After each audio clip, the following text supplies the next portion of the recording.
What's up, everybody? This is Greg Barrett with Delta Financial, and this is the Be the Difference podcast. This podcast is all about making you a better person in your life and in your business with coaching on sales, leadership, mindset, marketing, everything under the sun when it comes to being an entrepreneur. Today, I've got a good topic for all of you.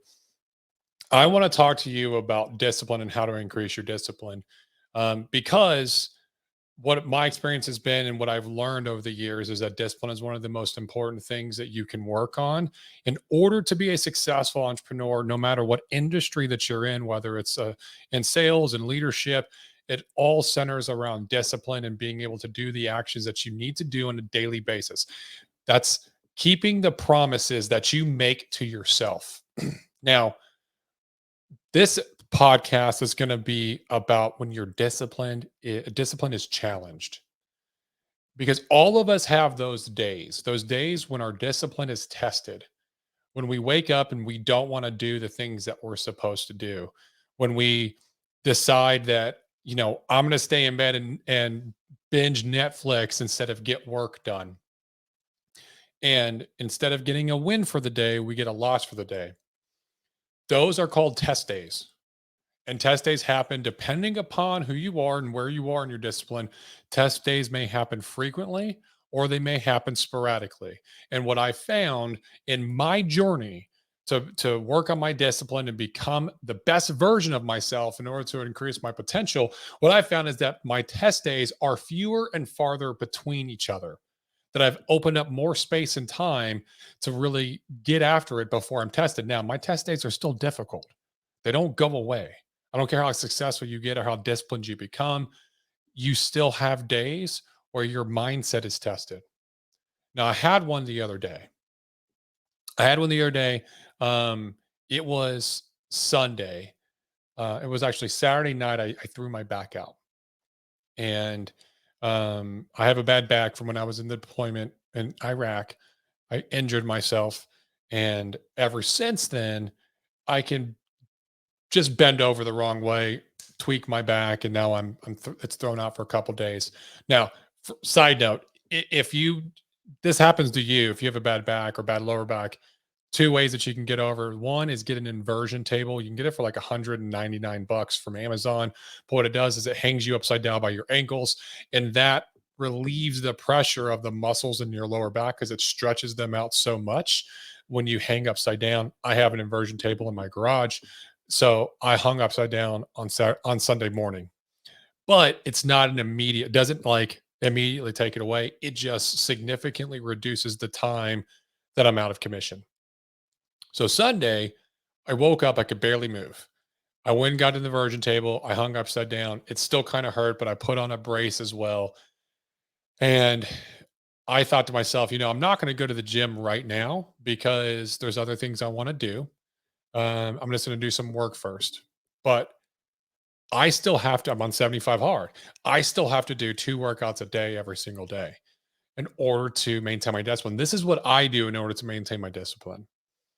And it took me every single ounce of energy that I had to do the work that I had to do in the morning. I took a break. I was laying down flat on my back on the floor while I watched some TV because it was Sunday. That's my day that I'm going to watch a little bit of TV and kind of treat myself. And I got into that. I got into that mode, and it was really difficult. And I finally had to like tell myself, like, get the fuck up, Greg, and go to the gym. By this time, it was like 3 o'clock. Now, if you know 75 hard, there has to be a 3 hour window between your 2 workouts from the time that the first workout ends to the time that the next one begins. So I drove to the gym finally. I did a workout. I literally hit right at the 45-minute. I put in 45 minutes of good, strong effort. Usually I go hour, 15 minutes, sometimes hour and a half, depending upon what body part I'm doing. But I was like, I'm just going to do the bare minimum because I got to get this done. And it was painful the entire time. So I did that workout, completed it, went home, cooked some dinner. I had to make sure that I, hit my window because I have a specific window that I can feed myself, that I can eat as part of my diet. So I ate, and then I had to wait before it was close to like 7:30, 8 o'clock by the time I could go do my next workout. and it was an outdoor workout. And I sat there for probably 15, 20 minutes debating with myself and thinking, well, I threw my back out. This doesn't happen very often. Maybe I should just take a break and relax and rest. I can just start 75 hard over again. And what happened was I talked myself out of it, and because that voice right there, that voice of compromise, we all have that. We all have that time when we start to compromise with ourselves, like, well, I could just do this tomorrow, or I can do this later, or you know what, I've been working hard. I don't need to do these extra tasks today. I didn't need to treat myself. And I ended up, I went and did my workout, my walk, and the whole time I'm thinking, like, for the first 15, 20 minutes, my back was tweaked. I could feel it with every step on my right foot. Every single time my right foot hit the ground, a tiny little shock would go up my back. But by the time that I was done, it was gone. I felt great, actually. Like, the me doing the, and I did a walk. I did a walk outside, um, a very brisk walk, but I did a walk. That was my workout, and I was tweaked just enough that I felt in the beginning, but by the end, the blood started flowing. Me getting up and moving actually helped to work my back out a little bit. I felt better. Okay. And I felt good about it. I felt like accomplished because I still did what I said I was going to do. I told myself I'm going to do the 75 hard. I'm not going to quit. I'm going to finish without any mistakes all the way through. And I kept my promise to myself. Now, why is that important? Could I've put that off because my back is hurting until the next day and done it? Yes, absolutely. Okay. But when we discipline is like an investment. And every single time that you compromise, you're investing into the side of a lack of discipline. And every single time that you say, I'm going to do this and I'm going to do it exactly how I said I was going to do, I'm going to keep my promise, you invest into your discipline side. Here's the bad thing is that if you compromise, that side actually grows faster. It's got a higher APR, okay? Higher interest rate return, and it actually goes against your discipline quicker. Whereas your discipline has a slower interest rate, okay, but it compounds better over time, right?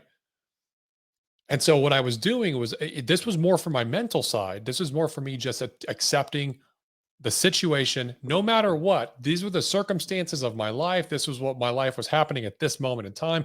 I accepted it and I still completed the job. How often do we allow outside circumstances within our life to control our actions?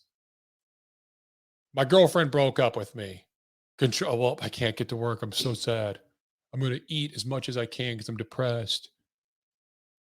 I don't have any money. Well, I'm going to go ahead and like be sad about this. I can't invest in this opportunity for work, or I can't go out and do my own business because I don't have any money. Do not allow outside circumstances to prevent you from doing the actions that you said you're going to do or you can do. Okay? Because what that does is it has a massive impact on your overall discipline, and it affects everything else in your life very quickly. Compromise is the thief of joy, and it's the thief of success. And so I was not willing to compromise. I was not willing to give in. And those days happened to me. Now, the fact that I overcame it, that I passed my test day. Okay. So since I passed my test day, I've now developed discipline and habits that when future test days come, I'm more likely to pass it as well, which is going to help me exponentially continue to increase. Okay. Think about it like this, just on a number standpoint. If you win the day every single day, if you say, I'm going to do this today, and you do everything you said you're going to do, I'm going to dial 100 leads and set X amount of appointments, or I'm going to dial for X amount of hours, or set X amount of appointments, and you did it, you got to win for the day. And if you got to win every single day for 5 weeks, for 6 weeks, for 7 weeks, versus somebody that won every other day, 50% of the you are 50% of the time better. You're going to lap them if you think about this, because it's not just your fitness, it's not just business. Goes to your relationships. This goes to every aspect of your life, because how you do one thing is how you do all things. So if you want to start increasing your discipline, you have to master the test day. Everyone has them. You have them, I have them, we all have them. You start mastering your test day, you're going to increase your discipline, you're going to change your life, and you're become the best version of yourself. This has been the Be the Difference podcast. I'm your host, Greg Birch. Until next time, we'll see you.